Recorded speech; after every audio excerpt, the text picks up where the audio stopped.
Bible कहानी भाग 6। परमेश्वर का इब्राहिम को बुलावा।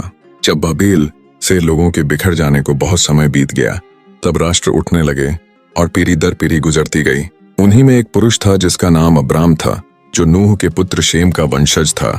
अब्राम कसदियों के ऊर नामक देश में रहता था। यह जगह मूर्तियों से भरी थी, जहां लोग पत्थर और लकड़ी के आगे सिर झुकाते थे और एक सच्चे परमेश्वर को भूल चुके थे। परंतु प्रभु परमेश्वर ने अब्राम को एक विशेष उद्देश्य के लिए चुना था। एक दिन परमेश्वर ने उससे बात की और कहा, तू अपने देश और अपने कुटुंब और अपने पिता के घर को छोड़कर उस देश में जा जो मैं तुझे दिखाऊंगा। मैं तुझसे एक बड़ी जाति बनाऊंगा और तुझे आशीष दूंगा। मैं तेरा नाम महान करूंगा और तू आशीष का मूल होगा। जो तुझे आशीष दें उन्हें मैं आशीष दूंगा, और जो तुझे कोसे उसे मैं कोसूंगा, और पृथ्वी के सारे कुल तेरे द्वारा आशीष पाएंगे। ये वादे के शब्द थे, लेकिन ये विश्वास और आज्ञाकारिता का बुलावा भी था।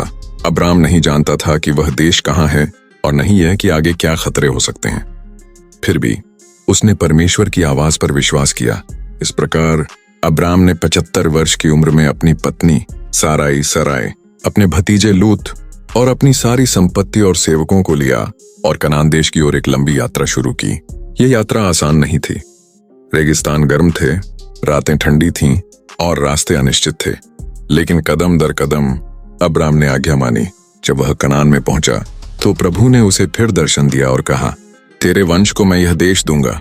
अब्राम ने वहां प्रभु के लिए एक वेदी बनाई और स्तुति और आराधना चढ़ाई। वह बेतेल के पूर्व के पहाड़ों की ओर चला गया और एक बार फिर उसने एक वेदी बनाई और प्रभु के नाम का आह्वान किया। परंतु कनान अभी तक उसका घर नहीं बना था। उस देश में अकाल पड़ी डिच गया और अब्राम को थोड़े समय के लिए मिस्र जाना पड़ा। वहां भी परमेश्वर ने उसकी रक्षा की, यह दिखाते हुए कि कमजोरी के क्षणों में भी उसका हाथ अब्राम पर था। हर परीक्षा और हर कसौटी से गुजरते हुए अब्राम ने परमेश्वर के वादों पर और गहरा भरोसा करना सीखा।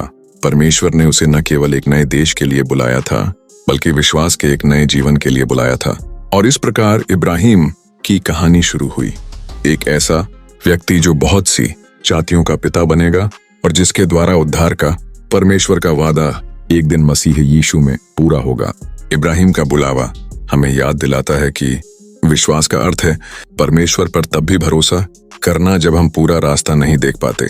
जब परमेश्वर बुलाते हैं तो वह प्रबंध भी करते हैं। आज्ञाकारिता के द्वारा अब्राम इब्राहिम बन गया और उसका विश्वास संसार के लिए एक आशीष बन गया। क्या आप बाइबल की अगली कहानी सुनना चाहेंगे, या फिर आप इस भाग से संबंधित कोई प्रश्न पूछना चाहेंगे?